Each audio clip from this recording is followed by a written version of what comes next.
Hello, everyone.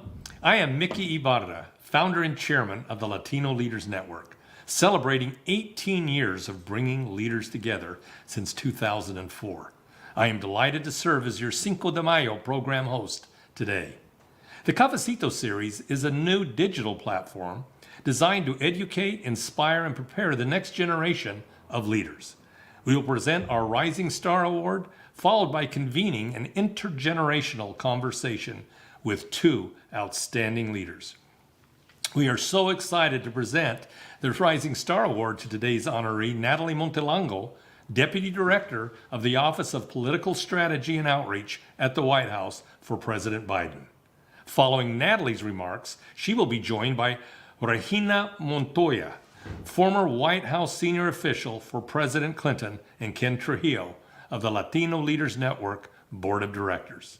And we will get all of this accomplished in less than 45 minutes, so please stay tuned. I want to thank the Board of Directors of the Latino Leaders Network for joining us from coast to coast and for their support of our mission, bringing leaders together. Our premier sponsor of the 2022 Cafecito series is Wells Fargo. It is my pleasure to introduce Ruben Barrales, Senior Vice President of External Affairs, for sponsor remarks. Also, Ruben was a senior White House official for President Bush. Thank you, Ruben. We appreciate your support. Thank you, Mickey. Great to see you. Hello and happy Cinco de Mayo, everyone. I'm Ruben Barrales, Senior Vice President for External Engagement at Wells Fargo. And as the son of Mexican immigrants, I am so proud that Wells Fargo is the premier sponsor of the Latino Leaders Network Cafecito series. And today, I'm especially pleased to recognize Natalie Montelongo, a strong Latina in the White House. Natalie is a rising star who is helping to shape policy on immigration and other important issues. Those issues affecting the Latino community are important to Wells Fargo as well. As the #1 bank helping Hispanic families purchase homes across the country, and as the bank with the most number of branches in the most number of communities, many of them Latino communities, Wells Fargo is literally invested in the success of the Latino community. We understand that home ownership is vital to helping to build wealth for Latino families, and that affordable housing is a key priority for all of us. Together, we hope to build a stronger Latino community. Thanks for joining the session today, and hope you enjoy it. Thanks again, Ruben. Additional sponsors include Southwest Airlines, the official airline of the Latino Leaders Network. Thank you, Kelly Knox. Viewers will have a chance to win a round-trip flight, courtesy of Southwest Airlines, for joining us today. Details to follow. And thanks also to the American Petroleum Institute and GEICO for their support. Having served at the White House with President Clinton for nearly 4 years, I am especially honored to present today's Rising Star Award to Natalie Montelongo. She spent every morning of her childhood crossing an international bridge from Matamoros, Mexico, where her family resided, to her school in Brownsville, Texas. Recognized in Fortune's 40 Under 40 list last year, Natalie has dedicated her life to public service. She worked as a political director for Hillary Clinton's 2016 campaign, as national campaign strategist for immigrant rights at the American Civil Liberties Union, and then as the political director for Julian Castro's presidential campaign of 2020. Natalie's time spent along the U.S.-Mexico border has shaped her worldview and driven her fight for her community to speak out against deportations and to keep border communities open. Natalie currently serves as Deputy Director for Political Strategy and Outreach at the White House. Natalie graduated from St. Mary's University in Texas with a degree in political science and earned a master's in international relations and diplomacy and a second master's in strategic negotiation in Paris. Natalie, for all those reasons and more, on behalf of the Latino Leaders Network, it is my pleasure to present you with our Rising Star Award for your outstanding leadership and extraordinary commitment to our community. Congratulations.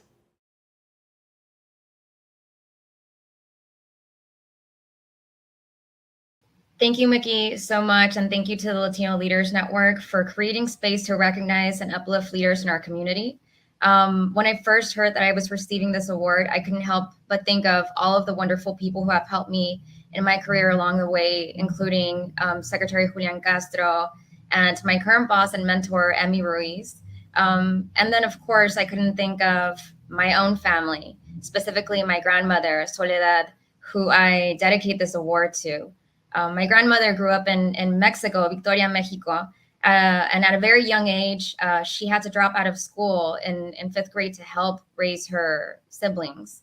But with just a fifth grade education, she went on to become the principal in her school. She did this because she understood and recognized the importance of education and how that would help her community. But also she did this as an act of service and the biggest act of love for her community. She instilled in us and her family the importance of always paying it forward, the belief that you don't rise alone, that when you rise, you bring others with you, and the importance of giving back and never forgetting who might be counting on you. 2 generations later, her granddaughter is now working at the White House, and I just wish she was alive to see this, and I hope that she's proud of me wherever she is. I'm also so grateful for awards like these that give me and others a public opportunity to recommit to your values and to serving as a reminder that we must continue to work hard and to continue to pay it forward. So thank you once again to the Latino Leaders Network, to Mickey Ibarra. And it's such an honor and privilege to receive this award. Congratulations once again, Natalie. Grateful for your leadership and look forward to hearing more of your story and insight in a conversation with Regina Montoya, moderated by Ken Trujillo of the Latino Leaders Network Board of Directors. Ken is a shareholder at the Chamberlain Law Firm and serves as an adjunct professor of law at the University of Pennsylvania Law School. He was a member of President Obama's transition team. We are thrilled to have you with us to moderate this conversation, Ken. The program is now all yours.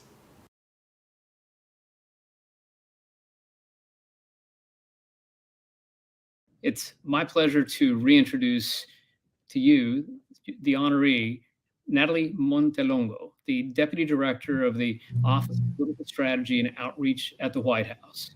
In addition, it's my pleasure to introduce a friend of mine for a few years, more than 1 or 2, Regina Montoya, former Assistant to the President and the Director of the Office of Intergovernmental Affairs at the White House. Welcome to both of you. Thank you. Thank you, Ken. So today we are going to have a conversation, which is a conversation that is intended to be advice, reflections, and the like between leaders that are in the newer generation and folks who have been in the past. And today, and when I say in the past, have had experiences in the past that can be relevant to today's leaders, but also have advice and have insights that the younger generation may or may not have. So with that, I'd like to start off, Regina, with a little bit of your experience. You served in the White House as assistant to the president, the highest office as a staffer in the White House and the director of the Office of Intergovernmental Affairs. First, can you describe a little bit about your experience there and 1 or 2 lessons that you might have learned? Well, Ken, thank you so much for that wonderful introduction and for the opportunity to be with all of you today. So happy Cinco de Mayo to everyone, but to Natalie, congratulations. We are so proud of you. This is such a well-deserved honor, and I'm just thrilled to be with you today as well and imparting maybe a little bit of what I have learned in the past, but I know that you are going to be creating that future for so many, so thank you. But Ken, thank you for that great question. And perhaps one of the things, and I'm sure Natalie remembers this, and certainly our wonderful Mickey Ibarra, who has made this possible for us today, that first day that you walked into the White House and you're walking down that long driveway. And I remember that and thinking about all of those that have gone before me and the shoulders of those giants that I stand upon and stood upon. And I really reflected upon the sacrifices that all of them made for me. And so one thing that I have continued to do, because I don't want to forget where I came from, those that made it possible for me to not only go to the White House, but to be able to live the life that I have lived, including getting a great education. But I have this great painting just outside of my bedroom that is a picture of where my father's family grew up in northern New Mexico. It's just north of Santa Fe, in Peñasco, not too far from the Colorado border. And it's just a small little house that has probably no electricity. And that's what I have to remember every day, because those are the people that really made it possible for me to be where I am. And I want to be sure that I give back. And so I think the most important lesson I learned walking down that driveway was that we can't forget where we came from. And we also have to pave the future for others. I don't want others to have to go through the sacrifices and the difficulties that my grandparents, my parents went. And this is our opportunity to be able to open up that driveway for others to be able to be in the White House as well. Well, today you have an opportunity that many of us don't often get, and that's if you were to give advice to your younger self when you were going into the White House, what advice would you give to yourself, or in this case, to someone like Natalie, who is now, in many instances, reliving some of your experiences? Well, thank you, Ken. The advice I would give is this: have that network of friends, supporters, and family around you, and don't forget about them. One thing, sometimes you get so busy in these areas and you sometimes think, oh, I'll get back to that person, I'll talk to that person. But they're the ones that are your support system. They're the ones that are there for you. You know, it sort of sounds like vows of some sort in sickness and in health, but they're the ones that absolutely care about you. And it's a two-way street, though. It isn't just them supporting you. You need to support them as well and be there for them. So I would say to you, Natalie, get that strong network of supporters around you. Keep them close to you, but also remember that you mean so much to them, and keep that dialogue, keep that opportunity going, because they will be there always for you, no matter what.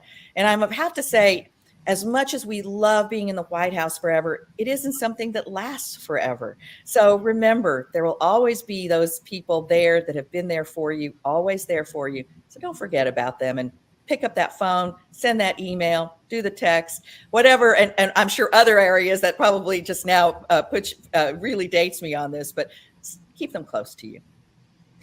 And well, that's terrific advice. And Natalie, can you tell us maybe a little bit about your own path to the White House prior to getting there, and a little bit about what your day-to-day life is like? Yeah, thank you so much again, Ken. And it's such an honor to be here on this panel with Regina, a woman who I've admired and have kept in touch for a few years now. I am a girl who grew up in South Texas.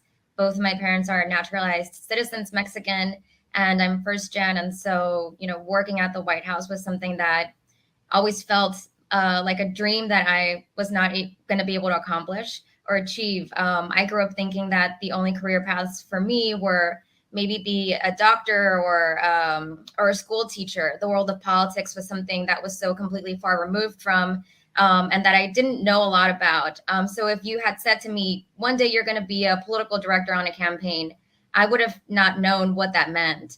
But what I did know growing up is that I wanted to be of service to my community. And so while growing up, I went on a journey to try to identify what that meant for me. And it wasn't until I was an organizer on the Hillary campaign where that kind of clicked, knocking on doors and meeting people and understanding their needs, and then really, frankly, understanding how policies impact people so personally day to day. That's when I decided this is the career path for me. And so while I didn't realize that this was a path that would take me to one day be working at the White House, it was something that I knew was important to me. And then not only that, but also meeting mentors along the way, as Regina mentioned, that paved the way for me.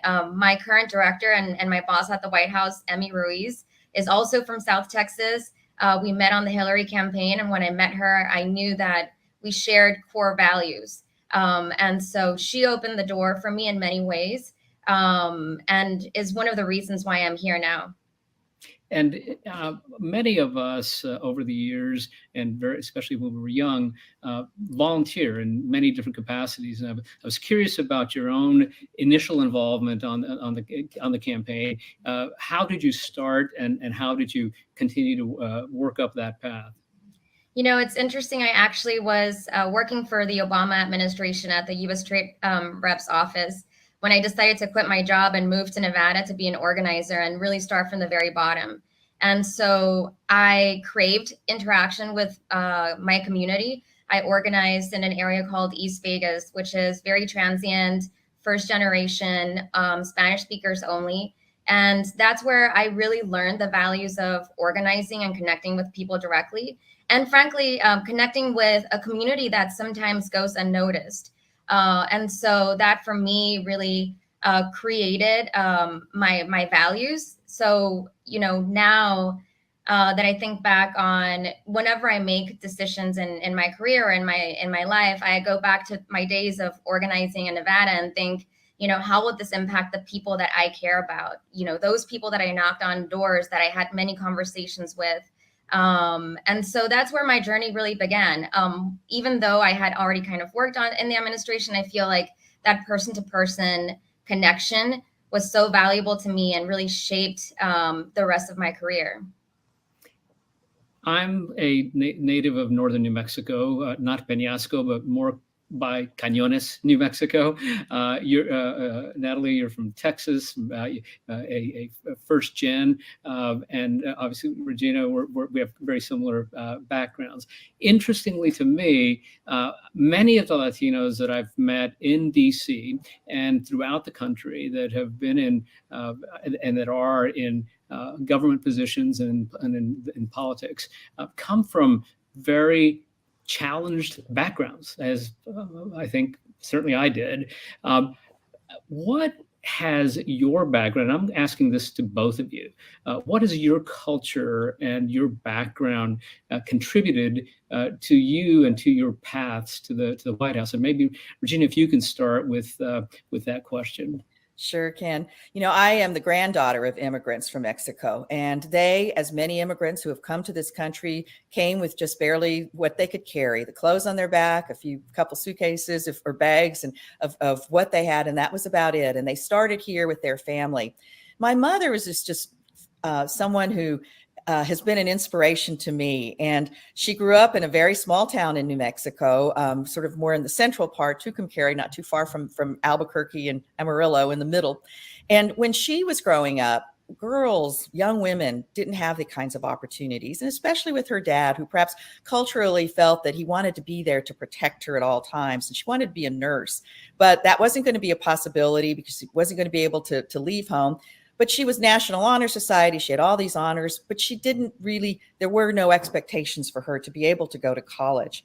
So my mother went back to college when she was married to my dad and had 4 kids, and not only juggled the family, her school, she became a teacher. She received her master's degree as well. And that was some of that inspiration for me, because I saw someone who, with every obstacle in the world, and could make excuses for not continuing her education, she wanted to do that. So that was the inspiration for me at every given point, where both of my parents, my dad, who was a World War II veteran, went to college afterwards, suffered a lot of indignities, not being able to live where he wanted to, etc. So for me, they instilled on me to dream that big, bodacious, audacious dream, and to be able to do whatever I wanted to do. And I felt secure with that. I knew that my parents were always going to be there supporting me, doing what I could. And that gave me instilled in me every kind of dream that I might think about, that I thought I could do as well, because they did it. So but I think too of my grandparents, that's why they came here. They wanted to be sure that my family had that opportunity, that their children and grandchildren, and they've succeeded marvelously, because I have so many fabulous cousins, including the first Texas State Librarian of Texas is my cousin, the first Latina, the first woman of color. So thank you, Grandma. Thank you, Mamacita, my mother, and all those that have preceded me. That's great. And Natalie, I guess I'll ask the same question of you. And how's your culture and background shaped you and along your path?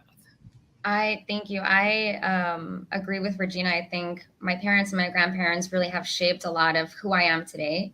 I dedicated this award to my grandmother, Soledad. We call her Abuelita Chole, who grew up in Victoria, Mexico. Had to drop out of school in 5th grade to help take care of her siblings, but that didn't inhibit her from becoming the principal of her school in Mexico.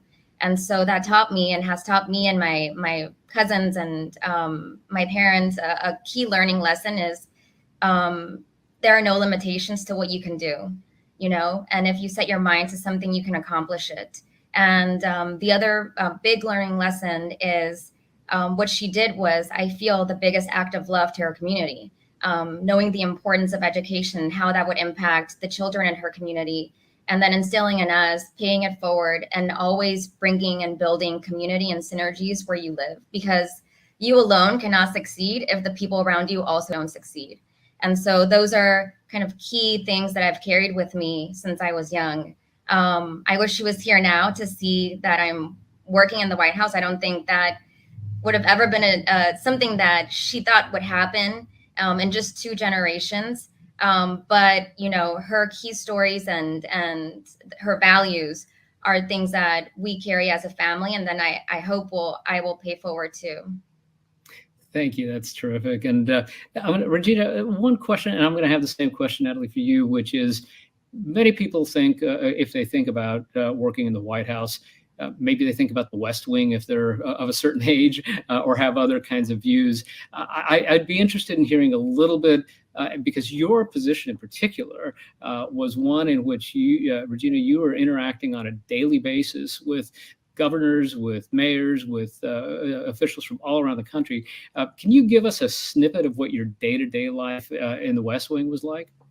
Well, I think, and now that so many people stream things, even the younger folks may be seeing the West Wing as well and know a little bit about that. But I think, and you get the sense of this, how action-packed it is. But the real importance of this is that you have to be responsive. And I think something that Natalie was mentioning earlier about her opportunities being in Nevada, which I share with you. I also did some caucusing as well and visiting some of the neighborhoods in East Las Vegas. And you learn so much about the needs of people. But these incredible elected officials that you're working with in the White House and intergovernmental affairs, that is what they're trying to do. And they need the responsiveness as quickly as possible to be able to deal with, it may be disasters. It may be ensuring that kids are being able to get their food and through programs, et cetera. And they're asking you to support them in those. And that's what that was really all about. It was a day that it's hard to describe those, because I think a day there is like almost a month everywhere else. It's hard to believe that they're 24-hour days because so much happens during that period. And every day is different. I mean, I think maybe that was one of the best parts of being at the White House, is that you never were sure exactly what it was that you were going to be seeing.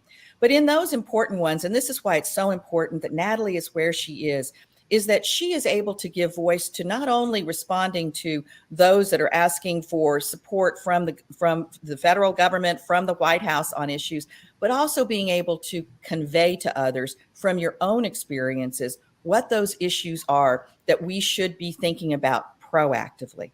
So in a sense, not only are you reacting to things, but you're also having to be proactive. And maybe that's one of the hardest parts of being in the White House, is that you have so much incoming, as they say, in terms of questions and support, but you also have to be that voice. And I am so thrilled that we have someone like Natalie in that position who is a strong voice, because that may be one of the most important aspects of a White House position, is relying on the experiences that you have that no other person has the exact same experience as well. And you can bring that kind of input as well. But it was a great experience. And then there were a lot of fun things too. And so I just was thinking about the egg roll that occurred just a while back as well. And I was able to attend that very first one with my daughter. Oh my, that was just one of those experiences you'll never forget. So congratulations to everybody. But it is an amazing day that you have a day in the White House, which feels like a month everywhere else. Well, speaking of that, when the 2 years I spent as the city attorney of Philadelphia, I often describe those 2 years as the best decade of my career, simply because that pace and what you do in a day, much less a week or a month, it feels like it could fill 10 years. So, Natalie, what is your day like on a day-to-day basis? Very similar to how Regina described it. And in the political shop, it really depends on what's happening in the world. And so we do a lot of rapid response. But something that I really try to keep in mind always is that the White House is the people's house. And so for us in our department, it's so important to make sure that we make it as accessible as possible to everyone. And so what Regina mentioned on being responsive to people and making sure that we're connecting and communicating the president's agenda to everyone in as many ways as possible is, the most important thing that we could be doing. Regina mentioned the Easter egg roll. Most recently, because of COVID and the pandemic, we've not been able to have many events at the White House, but now we're slowly starting to reopen the doors to invite people in. And I think the most rewarding thing is extending that invitation for people to join us. There were a few people who said, I can't believe that I'm invited to an event at the White House. I never thought that this would be possible. And I have to remind them, we wouldn't be here if it weren't for people like you. And so, it all comes full circle. And I'm excited to continue to have those opportunities to welcome people into their home and to continue to serve. So what I'm curious about now, we've talked about what a great experience being in the White House is, and it absolutely is. And I'm curious, though, are there things, or let's talk about just one thing, that either disappoints you or that you have not liked about your experience at the White House? And I'll break that question out to both of you. And Natalie, you're going strong, so let's start off with you. I think one thing, not specifically about the White House, but one thing that does disappoint me is, like me, there are a couple of other colleagues who are people of color and who sometimes might feel like they don't belong. And so that's a feeling that I think a lot of people and young people here in DC have in common. When I first got here, I didn't know a single person. I didn't know how to navigate the city. And it was hard for me to kind of figure out what my place was here. So for young people who are working at the White House or young people who are getting their footing in DC, I'd like to offer a piece of advice, and that's showing up as your most authentic self is more than enough. And sometimes being the smartest person in the room is not as important as knowing your purpose in the room and why you're there. And so a disappointing thing that is, yes, being at the White House sometimes could be intimidating. You're with people who have maybe more experience than you or have gone to better schools. But I think showing up with your lived experiences and showing up with purpose is so important. And understanding that there's a lot of people who are counting on you is also something that's key. When I was considering, before this, I was Julian Castro's national political director on his presidential campaign. And when I first got that job offer, I hesitated to take it because I didn't think I was good enough. And one of my mentors told me something that I carry now forever. She asked, who will care more than you, though? Who will care more than you? And I said, you're right. I think I will care the most. And I will make sure that this job gets done the way it needs to. And so whenever I'm feeling, I hesitate to do things, I always think back to that moment. And I ask myself, who will care more than me at this moment? And it's something that I now tell younger generations of people in DC and at the White House as well. And that caring and that empathy is a gift that I think many in our histories have, and a gift that we often undervalue. Regina, how about you? Are there things that, or specifically one thing that either disappointed you or you didn't like about your own experience? It's one of the hardest aspects of that position, and I'm sure Natalie feels this way as well, is that sometimes you can't do things as quickly as people would like. Even though you are working 24/7 and doing the best job you can't please everybody as quickly as they want, and it's frustrating sometimes for everyone. And so I think I remember catching myself thinking, I'm working as hard as I can. People aren't as happy as they would like to be. What can I do?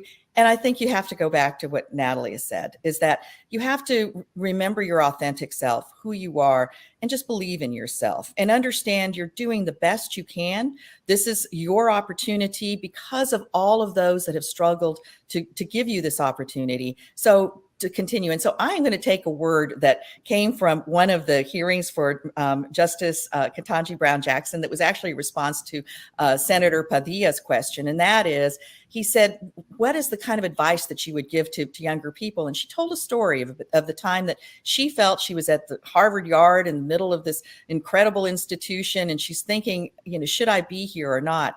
And an African-American woman walked by her, someone she didn't even know. And I guess she saw that she was a little struggling. And she said to her, persevere.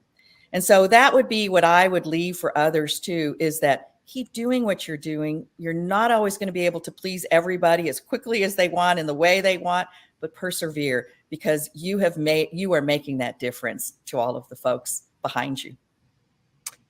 Well, thank you both, Natalie, Regina. Your insights, your experience, and your obvious caring about people around you and about our community comes across in so many different ways. And thank you again, Natalie. Congratulations once again. You really are inspiring.